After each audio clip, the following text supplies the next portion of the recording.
Hey class, we're now ready finally to conclude the story that we started last Friday, namely to answer the question, when is it the case that Zn, direct product Zm, is isomorphic to Zn times m?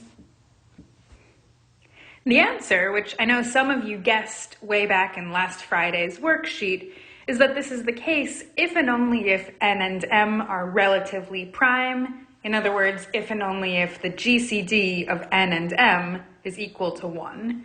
So that's our theorem, and our goal for this video is to prove it.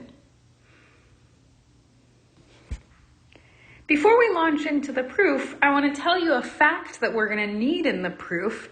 This is not a fact about group theory or abstract algebra at all. It's just a fact about numbers, but it's something that I think many of us probably haven't seen before. So let me tell you what it is. It says for any natural numbers n and m, if I do the GCD of n and m and the LCM of n and m, and I multiply those two things together, I'll always get n times m.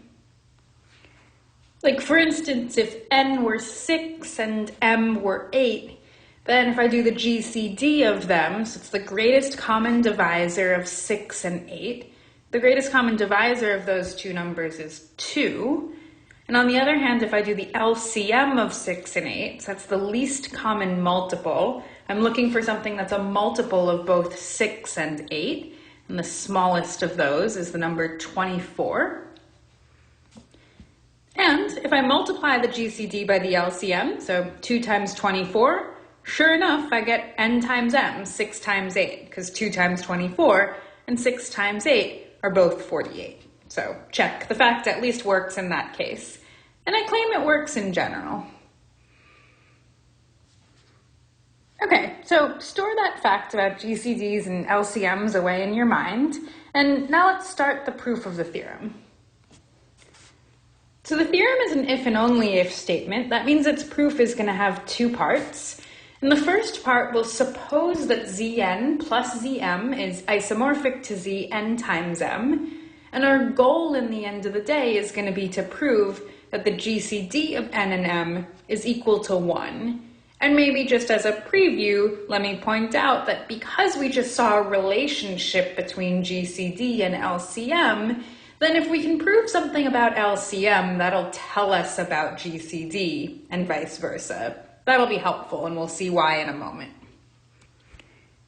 For now, though, let's just notice that because we're assuming Zn plus Zm is isomorphic to Zn times m, that means that it must have an element of order n times m, because I know Zn times m has such an element, and if they're isomorphic, that means that the left-hand side, Zn plus Zm, must have an element like that as well.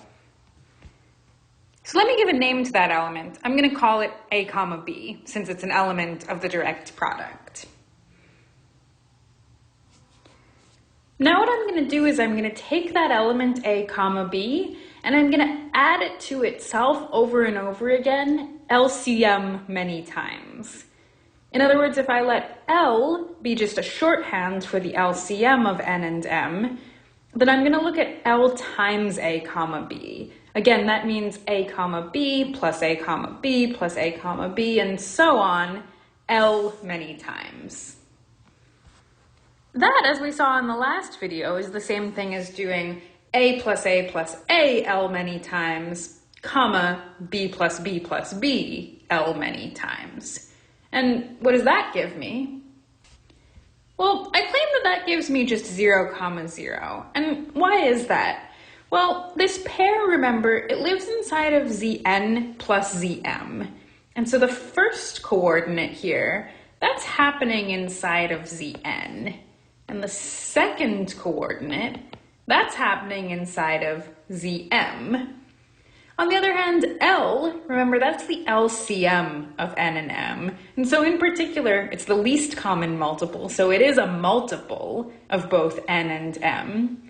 So if I'm in the first coordinate, and I take something and I multiply it by L, which is a multiple of n, I'm always going to get 0 no matter what I started with. Same thing in the second coordinate. If I'm inside of Zm, and I take something and I multiply it by L, which is a multiple of M, I'm always going to get 0 in that second coordinate as well. What can I conclude from here? Well, I took A comma B, I added it to itself L many times, and I got the identity. So that suggests that the order of A comma B, well, it might not be necessarily equal to L, but remember this fact we keep using? It tells me that the order of A comma B divides L, because when I added A comma B to itself L times, I got the identity. And if you think back to how we defined A comma B, we specifically defined it to be something whose order was n times m. So what we've now proven is that n times m divides L. So we've shown that n times m divides L, but on the other hand, n times m is at least as big as L. And how do I know that? Well, remember that L is the least common multiple of n times m. And the biggest that LCM can ever be is n times m. You might maybe find that believable, or if you don't, another way to think about it is to think back to this fact that I mentioned, which is that n times m is equal to the LCM times something, namely LCM times GCD. So n times m is bigger than, or at least as big as, the LCM. And now how could these two things both be the case, that n times m divides L, but it's also at least as big as L? That's only possible if these two numbers are equal to one another.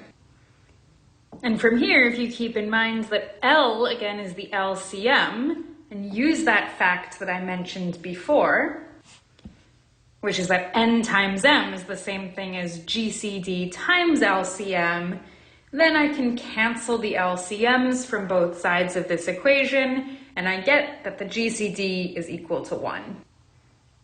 That's what I wanted, so that finishes off this first half of the proof of the theorem. Now let's take a look at the second half, where we're going to assume that the GCD is 1, and see if we can prove that Zn plus Zm is isomorphic to Zn times m. So let's suppose that the GCD of n and m is 1. So our goal, again, is to prove that Zn plus Zm is isomorphic to Zn times m. And, well, maybe the first thing I'll notice is that, again, by that same fact that we keep using, the fact that the GCD is equal to 1 is the same thing as saying that the LCM is equal to n times m. Why is that useful? Well, remember last class we proved this theorem that tells us that the order of the element 1, 1, that's an element of Zn plus Zm. We saw that that order is equal to the LCM of the order of 1 in the first factor on the one hand, so the order of 1 in Zn, together with the order of 1 in the second factor, so the order of 1 in Zm. Well, the order of 1 in Zn is equal to n, and the order of 1 in Zm is equal to m. So in other words, I have LCM of n and m, which, as we've just said, is equal in this case to n times m.